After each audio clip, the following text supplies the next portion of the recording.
शेतकरी मित्रांनो, तूर या पिकामध्ये साधारणतः तुमचं पीक 90 ते 100 दिवसाचं असेल, तर अशातच आपल्याला तूर या पिकामध्ये काही महत्त्वाच्या गोष्टीचं नियोजन करायचं आहे. हे जर नियोजन तुम्ही केलं, तर नक्कीच तुम्हाला तूर या पिकामध्ये मोठ्या प्रमाणात उत्पन्नात वाढ झालेली पाहायला मिळेल. तूर या पिकामध्ये तुम्हाला मर होता कामा नये. मला बऱ्याच शेतकरी बंधूंचे फोन येतात, मेसेज येतात, की तूर हे पीक जे आहे ते आमचं मर आलेला आहे. तूर हे पीक मरत आहे. आता तुम्ही माझ्या शेतात जर बघितलं तर कुठल्याच प्रकारचं जे आहे ते तूर या पिकामध्ये मर आपल्याला दिसणार नाही. कारण जे नियोजन महत्त्वाचं असतं ते आपण करायला पाहिजे. अतिशय हिरवंगार असं पीक आहे. अतिशय चांगल्या पद्धतीचं पीक आहे या ठिकाणी उभं. तर आपल्याला देखील अशाच पद्धतीचं नियोजन करायचं असेल, तर आपल्याला काही महत्त्वाच्या गोष्टी लक्षात घेणे गरजेचे आहे. तूर या पिकामध्ये साधारणतः 90-100 दिवसानंतर एक खताचा डोस आपण देतो. तो खताचा डोस आपण साधारणतः सोयाबीन काढणीनंतर देतो.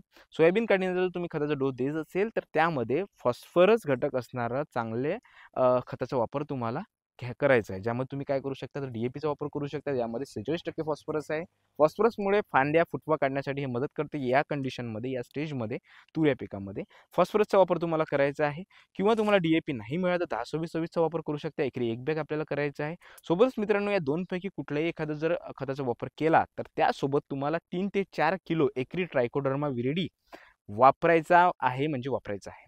आता ट्रायकोडर्माचे काय फायदे होतात, कसा वापरायचा हे देखील समजून सांगतो. शेतकरी मित्रांनो, ट्रायकोडर्मा जर तुम्ही आपल्या खतासोबत जर मिक्स करून घेतला, तर तुम्हाला ट्रायकोडर्माच्या वापरामुळे जे काही आपल्या जमिनीमध्ये बुरशी आहे, हा ट्रायकोडर्मा काय आहे, तो बुरशीच आहे.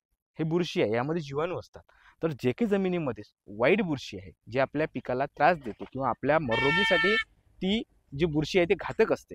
तर या बुरशीचा वापर तुम्हाला करायचा आहे. म्हणजे ट्रायकोडर्मा विरिडीचा वापर एकरी 3 ते 4 किलो आपल्या खतामध्ये मिक्स करून करायचा आहे. खतामध्ये मिक्स केल्यामुळे ही जी जमिनीमध्ये जर ही बुरशी आपण फेकली, तर ही जी वाईट बुरशी आहे, म्हणू शकतो आपण घातक बुरशी आहे, तिला मारण्यासाठी, तिला खाऊन घेण्यासाठी ही ट्रायकोडर्मा हा मदत करत असतो. त्यामुळे ट्रायकोडर्माचा वापर अवश्य करायचा आहे. याला विसरायचं नाही आहे. जेणेकरून तुमच्या तूर या पिकामध्ये भविष्यात जो आहे तो मर रोग येणार आहे, त्याला आळा बसणार. त्याचबरोबर मित्रांनो, 2 नंबरचं काय कार्य करायचं आहे, चांगला फुटवा, चांगल्या फळ फांद्या आल्या पाहिजे, यासाठी तुम्हाला एक फवारणी करून घ्यायची आहे लगेच, त्वरित. फवारणीमध्ये काय घ्यायचं आहे, काहीच जास्त घ्यायचं नाही आहे. प्लॅक्रोबुटाजवळ 40% घटक असणारा कुठल्याही चांगल्या कंपनीचं एक प्लांट ग्रोथ रेग्युलेटर घ्या. त्याचा जो प्रमाण आहे 5 मिली प्रतिपंप घ्यायचा आहे. कुठल्याही चांगल्या कंपनीचं म्हणजे तुम्हाला टॅबोली घेऊ शकता तुम्ही, सुमिटोमो केमिकल कंपनीचं, त्याचबरोबर सुमिटोमो केमिकल कंपनीचं विद्युत आहे. असे बाजारामध्ये अनेक प्रकारचे आहे. कुठलंही घ्या, आपण कुठल्याच प्रकारचं सजेस्ट करत नाही, पण प्लॅक्रोबुटाजवळ 40% हा घटक असणारा पाहिजे. घेताना चांगल्या कंपनीचा आहे की नाही याची खात्री करून घ्या. ठीक आहे. यासोबत तुम्ही 1261 वापर करू शकता. 1261 आहे ते 100 ग्रॅम प्रतिपंप घ्यायचा आहे.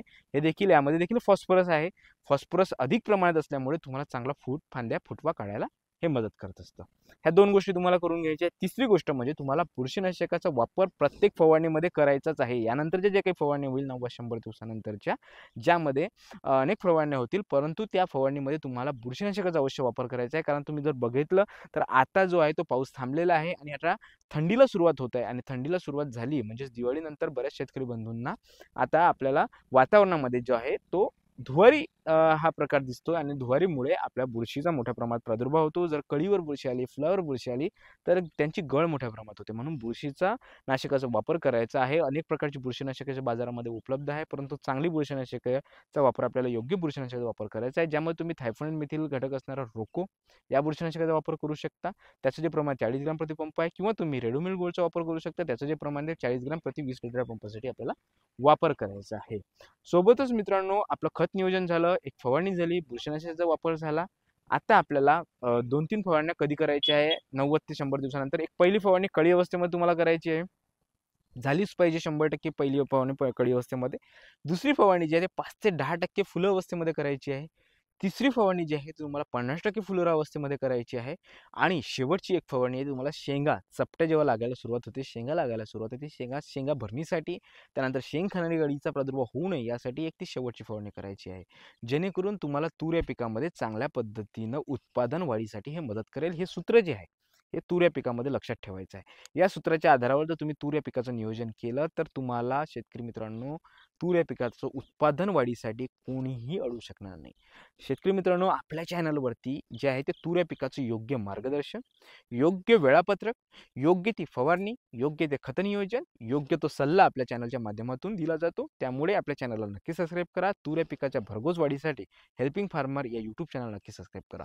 भेटूया पुढच्या व्हिडिओमध्ये अशाच प्रकारची नवनवीन माहिती घेऊन. धन्यवाद.